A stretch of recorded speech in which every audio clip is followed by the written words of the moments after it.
Welcome students, मैं Nisha. Welcome my YouTube channel. आज हम कक्षा 8 रुचिरा भाग 3 का पहला पाठ सुभाषितानी करेंगे। पहला पाठ है सुभाषितानी। सुभाषित शब्द सु प्लस भाषित इन दो शब्दों के मेल से संपन्न होता है। सु का अर्थ होता है सुंदर या मधुर तथा भाषित का अर्थ होता है वचन। इस तरह सुभाषित का अर्थ सुंदर या मधुर वचन है। प्रस्तुत पाठ में सुक्ति मंजरी, नीति शतक, मनुस्मृति, शिशुपाल वधम, पंचतंत्रम से रोचक तथा विचार परक श्लोकों को संग्रहित किया गया है। पहला श्लोक है गुणा गुणगेषु गुणा भवन्ति ते निर्गुणं प्राप्य भवन्ति हि दोषाः सुस्वादुतोयाः प्रभवन्ति नद्यः समुद्रम आसाद्य भवन्त पेयः। इसका अन्वय है गुणा गुणगेषु गुणा भवन्ति ते गुणाः निर्गुणं प्राप्य दोषाः भवन्ति यथा नद्यः सुस्वादुतोयाः प्रभवन्ति परमं समुद्रम आसाद्य ताः अपेया भवन्ति। गुणाः यानी गुण, गुणगेषु होता है गुणी व्यक्तियों के, गुणाः भवन्ति गुण होते हैं, ते गुणाः यानी वे गुण, निर्गुणम यानी निर्गुण व्यक्तियों को प्राप्त होकर के दोषाः भवन्ति दोष बन जाते हैं। गुण जो होते हैं वो गुण व्यक्तियों के गुण होते हैं और वही गुण निर्गुण व्यक्तियों को प्राप्त होकर के दोष बन जाते हैं। यथा जैसे नद्य यानी नदियाँ, सुस्वादु तोयाः, सुस्वादु मतलब स्वादिष्ट जल वाले, प्रभवंती निकलती हैं, परमम परंतु समुद्रम आसाद्य है, समुद्रम होता है समुद्र में, आसाद्य होता है मिलकर, ता यानी वे अपेयः, अपेय मतलब न पीने योग्य, भवंती हो जाती हैं, परंतु समुद्र में जाकर वे पीने योग्य नहीं रहती। सरलार्थ है गुण गुणी व्यक्तियों के पास रहते हैं तो वे गुण ही होते हैं, वे गुण निर्गुण व्यक्तियों के पास जाकर दोष बन जाते हैं। जैसे नदियाँ स्वादिष्ट जल से युक्त निकलती हैं लेकिन समुद्र में जाकर वे पीने योग्य नहीं रहती। अगला श्लोक है साहित्य संगीत कला विहीन साक्षात पशु पुच्छ विषाणहीन तृणम न खादान्नपि जीवमानः तद भागधेयम परमं पशूनाम। इसका अन्वय है साहित्य संगीत कला विहीन जनः पुच्छ विषाणहीनः साक्षात पशुः अस्ति तृणम न खादन् अपि जीवमानः अस्ति इदम तद पशूनाम परमं भागधेयम अस्ति। क्या है साहित्य यानी साहित्य, संगीत यानी संगीत, कला यानी अनेक प्रकार की कलाओं से विहीन अर्थात रहित, जनः यानी व्यक्ति, पुच्छ यानी पूंछ और विषाण यानी सींग वाला, विहीन मतलब बिना पूंछ और सींग वाला, साक्षात यानी साक्षात पशु अस्ति पशु है। तृणम न खादन अपि, तृणम होता है घास, न मतलब नहीं, खादन अपि खाता हुआ भी, जीवमान है अस्ति जीवित है, इदम यह, तद यानी उन, पशु नाम पशुओं का, परमम भागधेयम, परमम यानी परम, भागधेयम यानी सौभाग्य, अस्ति मतलब है। साहित्य संगीत और कला से रहित व्यक्ति बिना पूंछ और सींग वाला साक्षात पशु है, घास ने खाता हुआ भी जीवित है, यह उन पशुओं का परम सौभाग्य है। लुब्धस्य नश्यति यशः पिशुनस्य मैत्री नष्टक्रियस्य कुलम अर्थपरस्य धर्मः विद्याफलं व्यसनीने कृपणस्य सौख्यम राज्यम प्रमत्त सचिवस्य नराधिपस्य है। इसका अन्वय देखिए, लुब्धस्य यशः पिशुनस्य मैत्री नष्टक्रियस्य कुलम अर्थपरस्य धर्मः व्यसनीन विद्याफलं कृपणस्य सौख्यम प्रमत्त सचिवस्य नराधिपस्य राज्यम च नश्यति। क्या कहती है? लुब्धस्य का मतलब होता है लालची व्यक्ति का। यश है मतलब यश। पिशुनस्य होता है चुगलखोर से। मैत्री यानी मित्रता अर्थात दोस्ती। नष्ट क्रियस्य यानी अकर्मण्य व्यक्ति का। कुलम यानी वंश। अर्थ परस्य है। अर्थ का मतलब होता है धन। परस्य यानी लालची, धन के लालची का। धर्म है यानी धर्म। व्यसनीन यानी बुरी लत वाले की। विद्या फलम यानी विद्या का फल। कृपणस्य होता है कंजूस का। सौख्यम यानी सुख। प्रमत्त सचिवस्य है। प्रमत्त सचिवस्य मतलब आलसी मंत्री वाले। नराधिपस्य होता है राजा के। राज्यम यानी राज्य का। नश्यति नाश हो जाता है। क्या कहते हैं?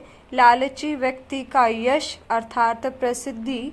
चुगलखोर से मित्रता। अकर्मण्य व्यक्ति का वंश। धन के लालची का धर्म। बुरी लत वाले की विद्या का फल। कंजूस का सुख और आलसी मंत्री वाले राजा के राज्य का नाश हो जाता है। अगला श्लोक है पीत्वा रसम तु कटुकम मधुरम समानम माधुर्यम एव जनयेन मधुमक्षिकासौ संतस्तथैव समसज्जन दुर्जनानां श्रुत्वा वचः मधुर सुक्त रसम सृजन्ति।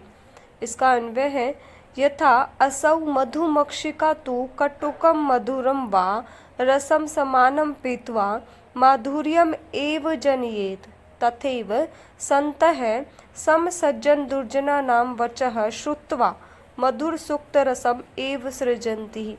असौ मतलब यह। मधुमक्षिका होती है मधुमक्खी। तु मतलब तो। कटुकम यानी कड़वा। मधुरम यानी मीठा। वा मतलब अथवा। रसम यानी रस। समानम यानी समान रूप से। पीतवा होता है पीकर। माधुर्यम यानी मीठे रस का। एव ही जनयेत निर्माण करती है। तथैव यानी उसी प्रकार संत है संत लोग। सम सज्जन दुर्जना नाम। सम यानी समान रूप से।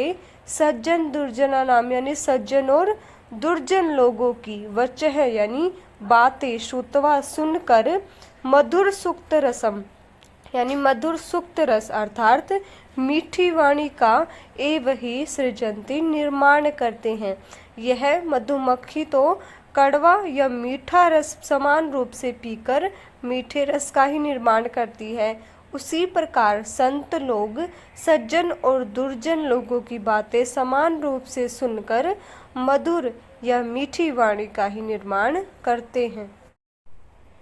विहाय पौरुषम यो हि दैवम अवलंबते प्रसाद सिंहवत तस्य मूर्धन तिष्ठन्ति वायसः। इसका अन्वय है यो पौरुषम विहाय दैवमेव अवलंबते प्रसाद सिंहवत तस्य मूर्धन वायसा तिष्ठन्ति। यो यानी जो व्यक्ति। पौरुषम यानी परिश्रम अर्थात मेहनत को। विहाय त्याग कर या छोड़कर। दैवमेव केवल भाग्य का ही। देव का मतलब होता है देवता और दैव का मतलब हुआ भाग्य यानी भाग्य का ही। अवलंबते होता है सहारा लेता है। प्रसाद सिंहवत यानी महलों में बने हुए उस शेर की तरह होता है। तस्य यानी जिसके। मूर्धन होता है सिर पर। वायसा होते हैं कोवे। तिष्ठन्ति बैठते हैं। जो व्यक्ति परिश्रम को छोड़कर या त्याग कर केवल भाग्य का ही सहारा लेता है उस व्यक्ति की स्थिति महल में बने हुए उस शेर की भांति हो जाती है जिसके सिर पर कोई बैठते हैं। पुष्प पत्र फल छाया मूल वल्कल दारुभी धन्या महीरुहा येषाम विमुखम यान्ति नार्थिनः।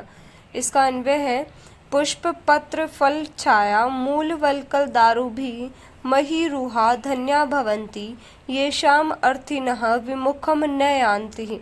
क्या कहते हैं? पुष्प होता है फूल। पत्र यानी पत्ते। फल यानी फल। छाया छाया। मूल होता है जड़।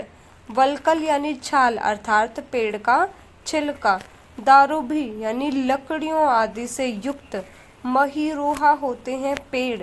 या वृक्ष धन्य यानी धन्य भवंती होते हैं, यानी ये पेड़ के पास ये सब चीज़ें होती हैं। क्या होती हैं? फूल, पत्ते, फल, छाया, जड़, छाल और लकड़ी। ये शाम यानी जिसके कारण अर्थिनः अर्थात याचक या उनके पास आने वाले या उनसे मांगने वाले, विमुख अर्थात निराश न नहीं यान्ति होते हैं। फूल, पत्ते, फल, छाया, जड़, छाल, लकड़ी आदि से युक्त पेड़ धन्य होते हैं, जिसके कारण याचक अर्थात मांगने वाले कभी भी उनसे विमुख या निराश नहीं होते।